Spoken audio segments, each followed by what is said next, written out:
I'm back to rebuild this BMW M1000RR. I've got lots of shiny new bits that I'm going to fit in this episode, but I'll talk to you about those as we get through. Firstly, I think we'll refit the radiator.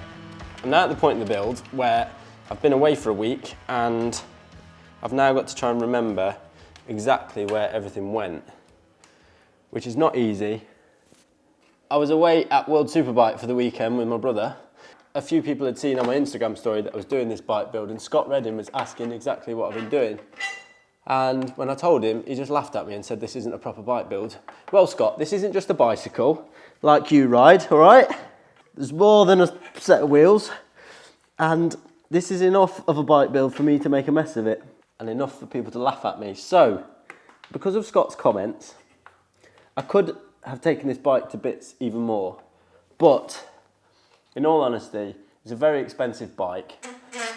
I'm not qualified to take it to bits properly, and I don't want to break anything because it's quite a special bike to me.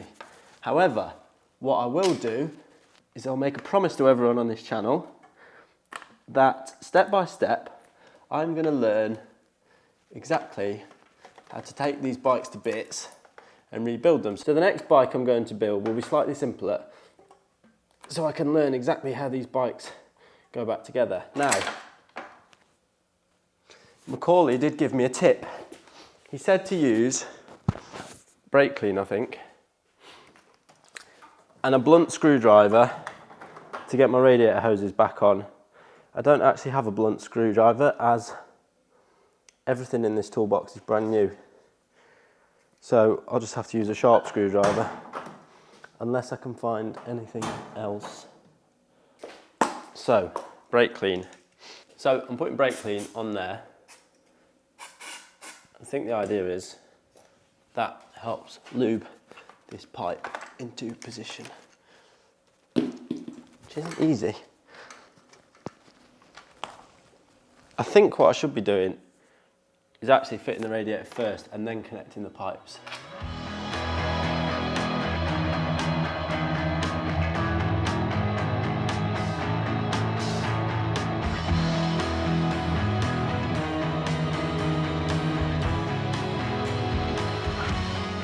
Right, so I've learnt my lesson there.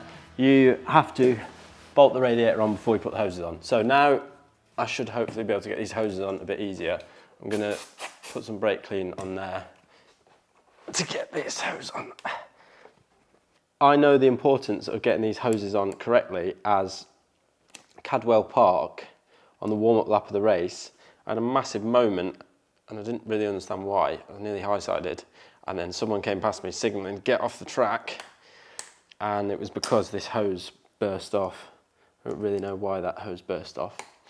Now, something else no one knows about that weekend was Saturday night, we went to bed. The bike was left in the awning, which we never normally do, but the guys have been working on it really late at night because we'd had a problem the day before.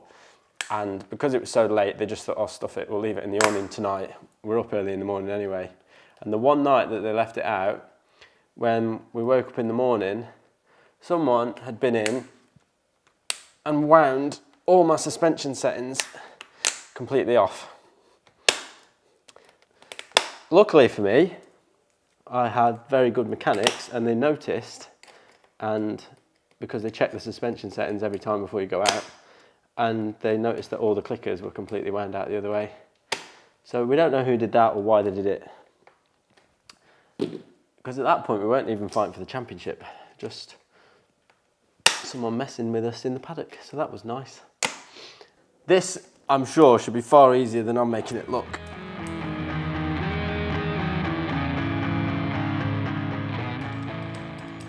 I can't tell you how much easier this is doing this with these. I don't know why I didn't think this before. It's nearly there.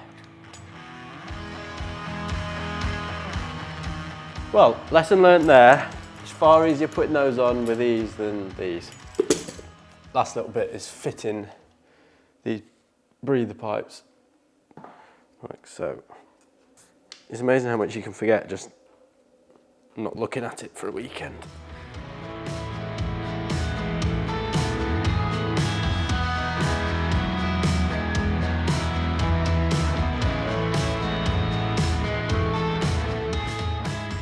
Next up, I'm going to refit the exhaust.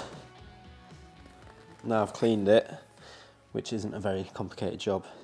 This did have grease on the inside of there, so I'm going to replace that grease.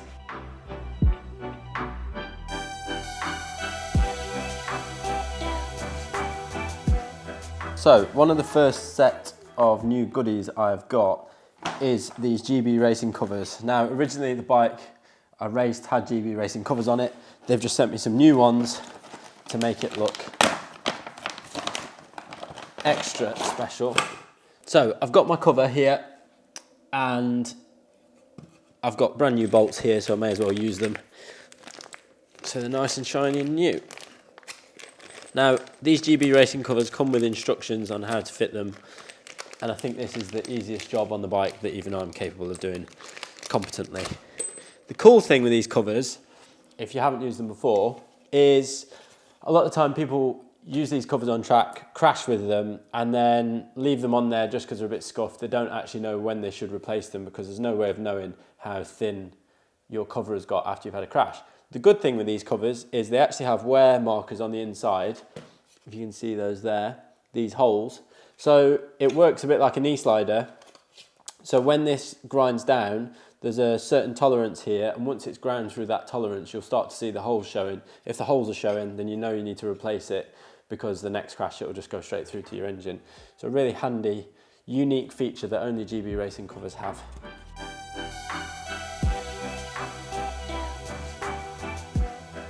The GB Racing cover instructions also come with the torque setting, so I need to torque these to 10 Newton meters. I'll just check that I have got that to 10, which I have. So I'll screw them in gently first.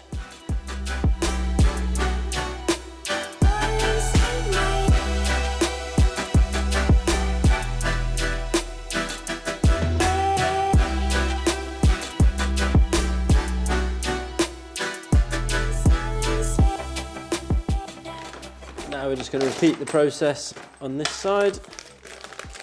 The covers will be good to go. So.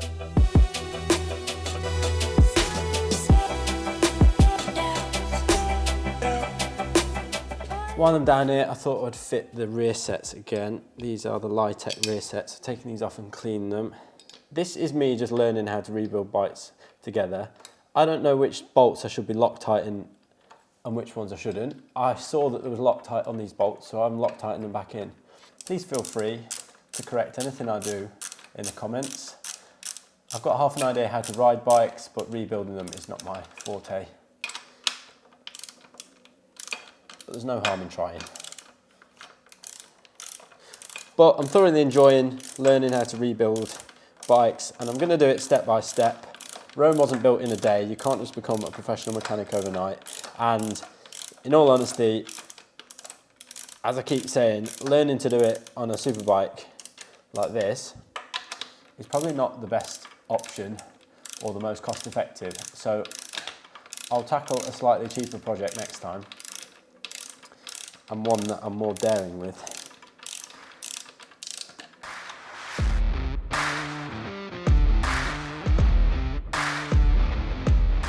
Next up is putting this tank on, and then I'll move on to fitting the wheels and the fairings after that. I've also got some new stickers that I'll talk you through to turn this bike back into the original Baden's bike that I raced. So, only thing I need to remember with the tank was the fuel pump and this wiring here that I need to make sure is out of the way.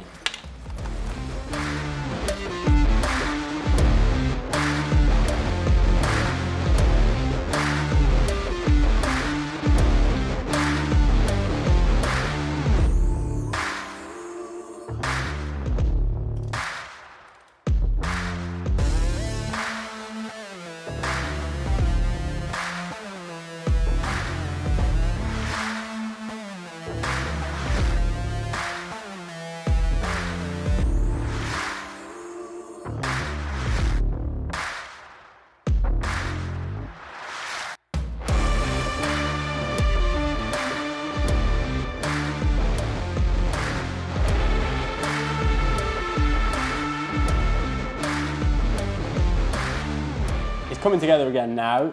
I've got a very important job to do and I've been told not to rush this next step. So before I do this next step, I need to get the bodywork on and then I'll show you something very special that I've got to hopefully put this bike back to pristine condition before it goes away again.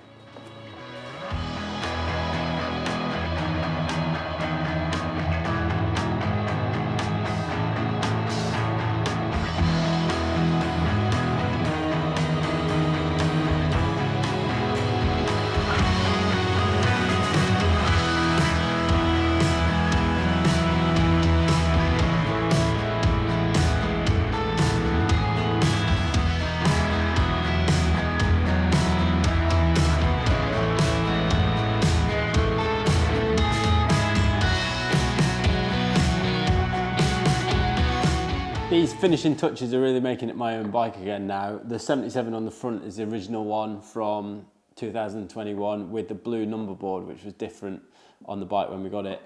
I also now have something very special, the Muck-Off ceramic protection kit, which they've sent me for free. I'm not paid to use this in any way, shape or form, but it does look really cool. It basically ceramic coats your bike to give you UV protection, hydrophobic protection. It's gloss matte safe, it's durable and it's grime repellent. As this bike has been stored, it's got greasy, it's got marks on it, and this should bring it back to life as well as it's ever going to come back to life. So I've left the belly pan off for now so I can access it better. I'm going to follow the instructions. I'll talk you through exactly what I do with this kit as it's my first time using it. So I'm as new to this as you are, but I'm told it is the finishing touch for this bike. So I'll go through everything now, apply all of this. I've also left the wheels out for now as I can apply this on the wheels too. Once the wheels are back in and the belly pan's back on, there's a couple of little stickers that aren't complete yet, and then it is good to go. It is my bike from 2021 as it left the racetrack, which is very exciting. So let's start applying this ceramic protection kit. So I've read the instructions and basically you get a surface preparation liquid and a ceramic coating solution. First I need to prepare the surface and clean it with a microfiber, and then after, using a crosshatch pattern, apply the ceramic coating. I'm going to do the tank cover first, see how that turns out, and then I'll move on to the rest of the bike after that.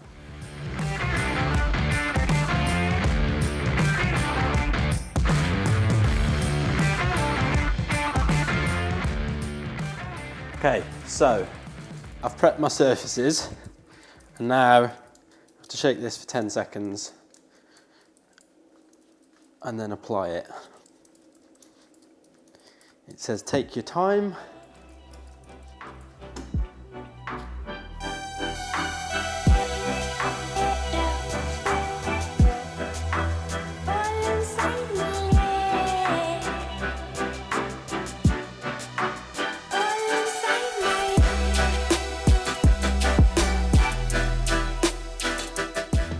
Okay, so I've applied the ceramic coating everywhere now. The last stage is to buff it off. Hopefully, it should leave a high gloss finish.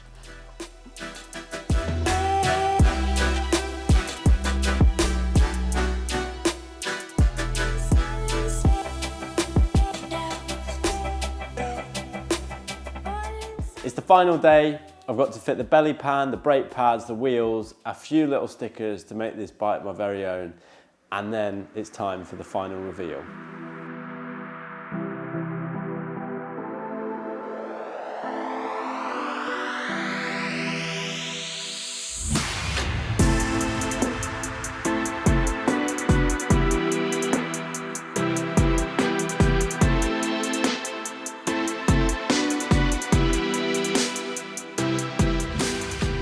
Coming together now, the final stage is applying the stickers that are missing to make this the original Batham's bike that I rode. I've managed to get some of these from Michael Rutter's workshop, so I'm going to stick these stickers on now and then it'll be time for the final reveal.